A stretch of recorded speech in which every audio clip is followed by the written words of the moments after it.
Mga letra na sa utak madalas naglalaro. Mas inisip ang sarili kung paano lumago. Mga araw na lito madalas akong tuliro. Kung saan ba to patungo hindi na ako hihinto. Pinulot mga aral na tutunan ko sa kalye. Sinabi sa akin dapat marunong dumiskarte. Wag unahin ng iba, dapat sarili lang palagi. Diyan mo masusubukan, pasensya mo kung maikli. Suwan ako sa mga nanghihila pababa ng mamata, nangungutya at madalas pumupuna.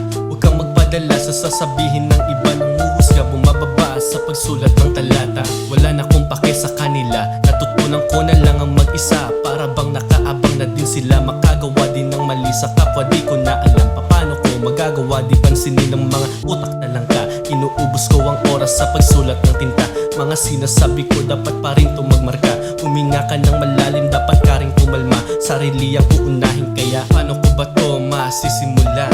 Pagkapasok ng tunog agad nagsisilabasan. Nanatili lang sa linya, di nakipag-unahan. Ngayon kita mo naman ang dating napagtawanan. Dumating ka man sa oras na alam mong kagipitan. Huwag mo sanang kalimutang meron kang malalapitan. Mga tunay na kaibigan lagi mong makakapitan. Karamihan kalimitan pagdating ng kasawian. Maraming kakilala, iilan ang nanatili. Ang tanging natira ay bilang lamang sa daliri. Marami ang nalulod na sa pataasan ihi. Ngunit sa kabila noon hindi ako Alam ko nagsisi. na mahirap, Ngunit hindi to nagpatalo.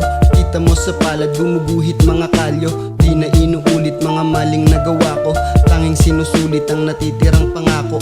Ako ay naligaw noon sa mura na edad.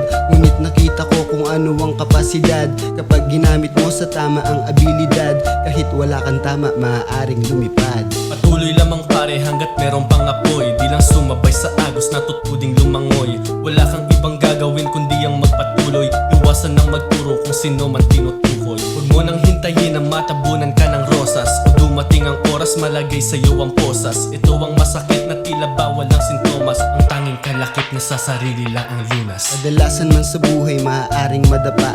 Importante lang palagi wag na wag kang mawala. Sa sarili mas maigi kung iyong makakapa. Nang maaga at malaman kung sino ang kasangga. Sa mga darating na hamon wag na wag kang papalamon. Maraming dahilan upang ikaw ay magpadayon. Hindi pa man ngayon ngunit ikay makakabangon sa mga sitwasyon at mapait mo na kahapon. Walang pake sa mga negatibong enerhiya sa loob ng sirkulo. Positibong pampagana, subok lang ng subok kahit anong ikamada. Palawakin mo ang isip, maging wais sa iba.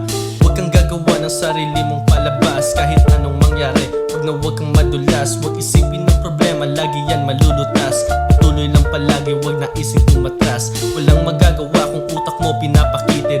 Di ka uusad kung sila laging nasa isip. Kahit ano pang tingin, walang wala silang masilip. Iwasan ng iba, huwag nang subukan dumikit. Sabay-sabay tayong aakyat dun sa may taas. Salamat sa naging parte sa paggawa ng palabas. Natutong magmaneho, di lang basta umangkas. Dito ko tinapos, ngunit dito ang wakas. Kadalasan kamalasan ng iyong mararanasan. Iniisip kung paano mo ito matatakasan. Malunasan mga sugat at ang luhay mapunasan. Balang araw tatawanan at hindi nadadaanan. Mas tutukan ng maigi ang sariling pahina. Kung sakaling napapagod ay pwedeng magpahinga. Dun mo lamang malalamang merong pagkakaiba. Pag ang puso at ang isip merong pagkakaisa. Mga pilat sa kagahon na nakatatak sa isip. Mahapdi man ang kahapon ay piliing man